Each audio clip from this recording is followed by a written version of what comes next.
This time I want to talk with you about the topic on why I think that low code requires higher skill. For those of you who don't know what low code is, it is this new trend where you have a graphical editor or some kind of online tool, and where you have some like this old in old Delphi days, like an editor where you can have an editor to create your applications faster than with pure HTML or some framework. And usually they are advertised with the claim that anyone can program in it, but I think that's wrong. I personally think that low code development is a much more powerful tool than traditional programming if done right. That the current low-code tools are not sufficient enough to support this claim. And then I want to show you what we in our company are using as a low-code tool. So let's start with the setting. I will show you some traditional code here. It is Go code, and this is typical imperative code. Like here some interface definition. This is, by the way, a code of the memcpy memory database. And imperative code basically does one thing. It provides a list of commands who have side effects on the memory, and by these side effects you achieve some effect. So when executing this lines of code, it will manipulate this variable and set another value, and what it does, it declares some functions for the to the scheme environment that provide database access. But it's written down as a bunch of variable set definitions. And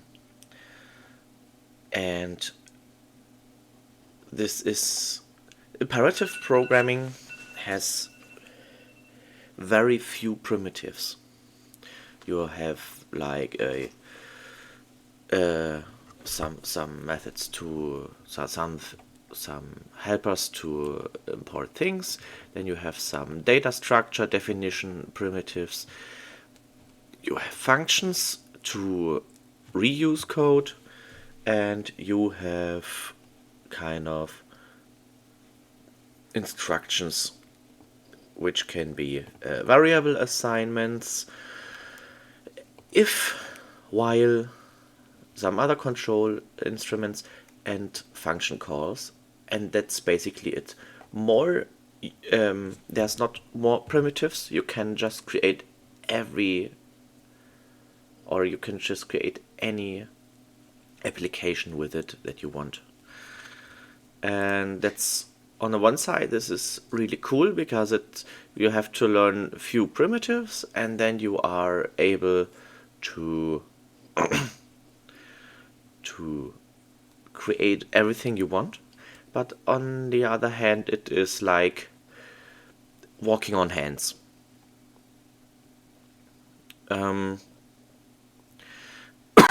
And now I'm showing you a declarative programming language in contrast. This is a graphical language where you draw a UML chart, which creates a complete, fully fetched, feature-rich software. And the internal representation of this graphical notation is a kind of Prolog dialect. So, like for instance, the document management system only consists of 24 lines of code, where one line is to initiate the feature, so to instantiate the feature, and the other, this is how to draw it in the UML chart, and this is how to place it in the menu, and these lines are about the access rules for this, so which user is allowed to do what exactly with the module. And then you have some feature add-ons activated on this revisionable file feature, again with some extra access rules, with some extra menu, and that's basically it. And to show you what it's capable of,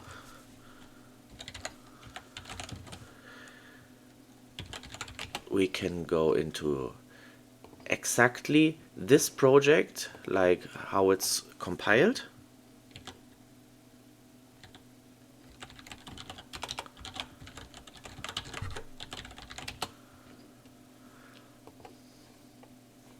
And the revisionable file feature is exactly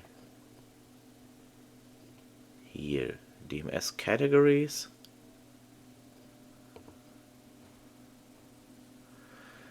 And the documents list is also somewhere here. And then I can create a document and upload everything. So it really provides you with libraries of predefined features.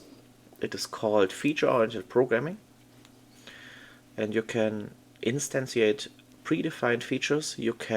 These features can have add-ons, these features can be parameterized and customized, and by this you can create very, very complex software products with very, very few lines.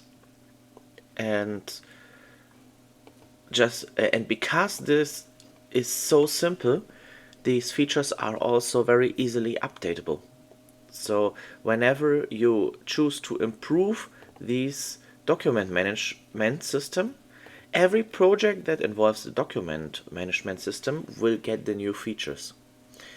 In my opinion, it's a very superior programming technique, and I think everyone should learn it. So stay tuned, subscribe to this channel, because I'm giving you these information slice by slice.